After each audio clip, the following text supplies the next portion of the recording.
एक सुंदर नगर नाम का गांव था। वहां एक लड़की रहती है जो घर के बाहर शौच करने से होने वाली गंदगी से बीमारी के कारण मर जाती है और उसकी आत्मा भूत बनकर भटक रही होती है। फिर एक दिन उसी नदी किनारे प्रेम और रूपा नाम के लड़का लड़की आते हैं। एक दिन, अरे प्रेम, शादी के बाद क्या तुम घर में टॉयलेट बनवाओगे? अभी तो मेरे घर में टॉयलेट नहीं है और मुझे उसके लिए घर से बाहर जाना पड़ता है। अरे ये क्या जानू, टॉयलेट और घर के अंदर? अरे टॉयलेट करने का मजा तो घर के बाहर ही है। वो ठंडी हवाएं, वो दोस्तों का लाइन में बैठना। अरे टॉयलेट का असली मजा तो घर के बाहर ही है। छी, कैसी बातें करते हो तुम कभी कभी। छी, मन खराब कर दिया मेरा तुमने। चल गंदे कहीं के। लो, इसमें गंदे की क्या बात है?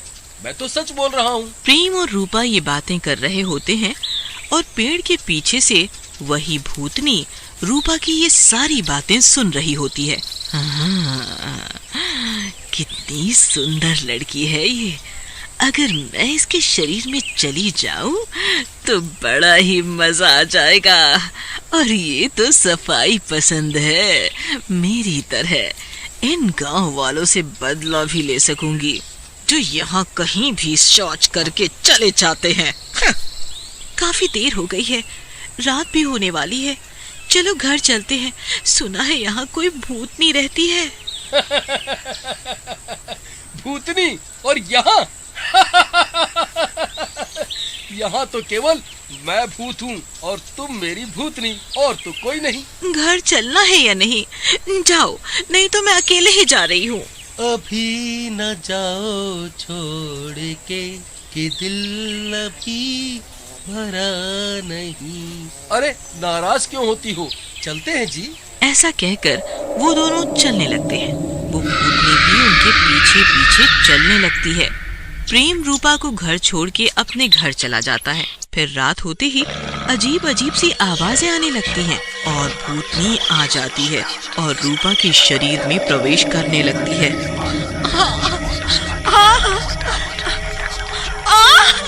कौन है जो मेरे शरीर में घुस रहा है? बहुत दर्द हो रहा है।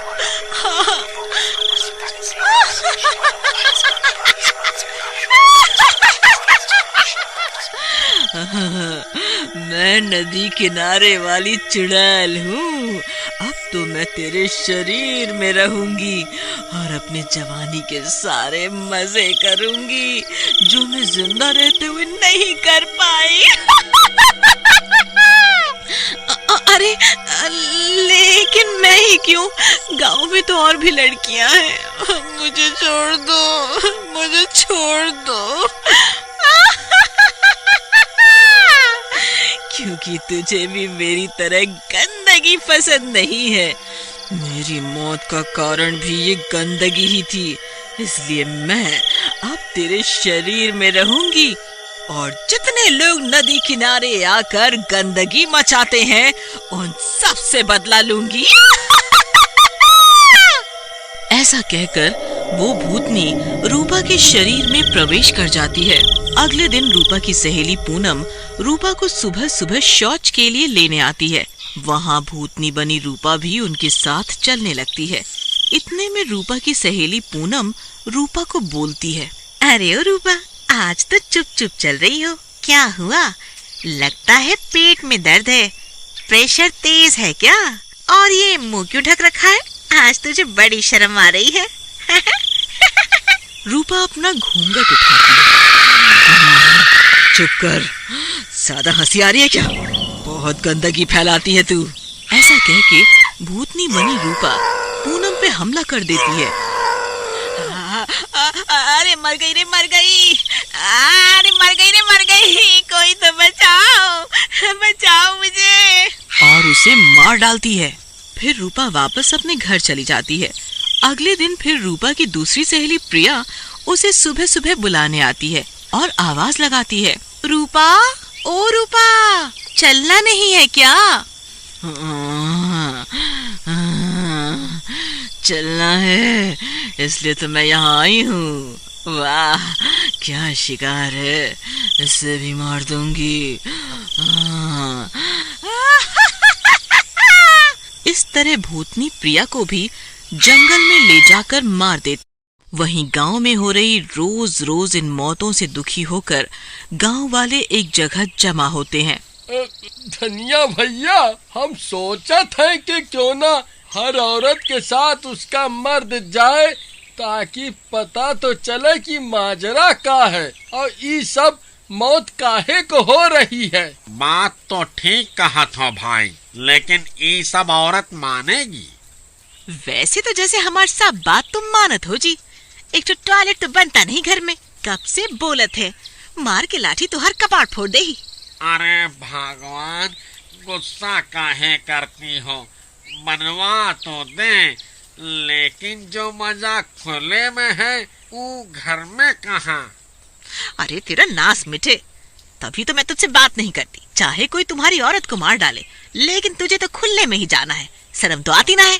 अरे भाई, अब तुम दोनों मत लड़ो। देखो, ये बहुत ही सीरियस मैटर है, समझो।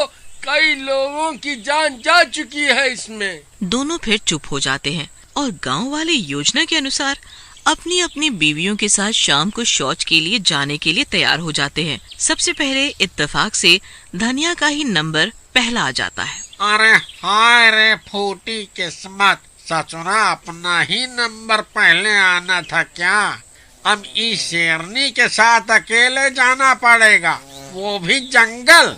चलो अब साथ में, बहुत गांव की लड़कियों को अकेले ताड़ते रहते हो। हाँ, दोनों जंगल जाते हैं और धनिया की बीवी शौच के लिए झाड़ियों के पीछे चली जाती है। तभी वहाँ रूपा घूंघट निकाल कर जा रही होती है। उसे अकेले देखकर धनिया बोलता है, आज तो मजा आ गया। हाय हाय रे, लगता है ये गांव की हीरोइनी अकेले ही जात है। क्या चीज है यार।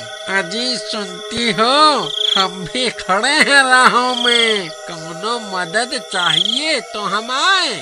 रूपा रुक जाती है और धनिया की तरफ आती है और धनिया के पास जाकर बोलती है, क्या हुआ राजा, तूने मुझे आवाज लगाई क्या? वो अपना घूंघट हटाती है और भूतनी अपने डरावने रूप में आ जाती है।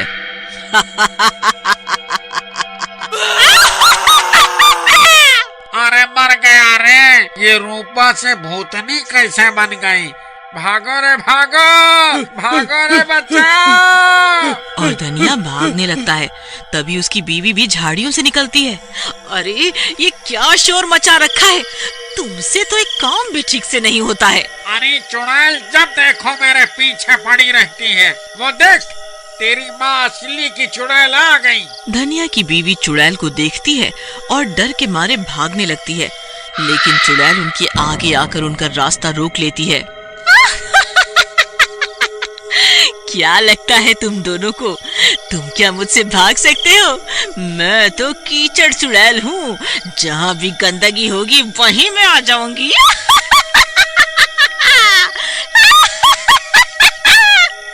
अरे चुड़ैल दीदी, मेरे पीछे क्यों पड़ी हो? मारना है तो इस निकम्मे को मारो, कुछ काम नहीं करता और एक एक महीने नहाता नहीं है। चुप कर चुड़ैल, एक तो तेरे सारे खर्चे उठा उठा कर मैं 100 किलो से 50 किलो का रह गया हूँ और तू मुझे ही मरवाना चाहती है। अरे चुप करो तुम दोनों, तुम्हारे इस ड्रामे से मैं दुखी हो गई। ऐसा करती हूँ, तुम दोनों की ही जान ले लेती हूँ। हाँ। जैसे ही चुड़ैल उनको मारने के लिए आती है, उनका पीछा करते करते गांव वाले आ जाते हैं और चुड़ैल को देख के घबरा जाते हैं। अरे बाप रे, ये तो चुड़ैल है, लगता है यही सब गांव वालों को मार रही थी। अरे लगता है ये रूपा के अंदर समा गई है। आओ आओ गांव वालों, मैं इस रूपा के शरीर में समा गई हूँ और जब तक तुम लोग खुले में शौच करोगे, मैं तुम सब लोगों को ऐसे ही मारती रहूंगी। ऐसा कहकर वो चुड़ैल धनिया को उठा लेती है और मारने लगती है। तभी एक गांव वाला अपने पास से गंगा जल उस चुड़ैल के ऊपर डाल देता है, जिससे वो चुड़ैल जलने लगती है। अरे रे रे रे, मर गई रे, अरे मर गई रे, ये क्या तूने डाल दिया, ये तूने क्या किया, बहुत दर्द हो रहा है, लेकिन तू क्या समझता है मैं मर जाऊंगी? मैं दोबारा किसी के शरीर में प्रवेश कर जाऊंगी। जब तक तुम लोग गंदगी फैलाओगे और खुले में शौच करोगे, मैं मर नहीं सकती। मैं मर नहीं सकती। अरे भाइयों, इस चुड़ैल को भगाने का एक ही तरीका है, इस गंगा जल को नदी में डाल देते हैं और रूपा को भी, उससे साफ और क्या होगा। हाँ हाँ भाइयों, ठीक है। सभी गांव वाले रूपा को मिलके उठा लेते हैं और नदी में फेंक देते हैं। नदी में गिरते ही भूतनी बाहर निकल जाती है और रूपा आजाद हो जाती है। अभी तो जा रही हूँ, लेकिन अगर तुम गांव वालों ने गंदगी फैलाई या खुले में शौच किया तो मैं फिर आऊंगी। सुन लिया, मैं फिर आऊंगी। उधर रूपा को भी होश आ जाता है। देखा, एक भूतनी को भी सफाई का महत्व पता है, हाँ, लेकिन तुमको नहीं। अरे मेरी जान, मैं आज ही घर में शौचालय बनवाऊंगा और तुझे भी बाहर नहीं जाने दूंगा।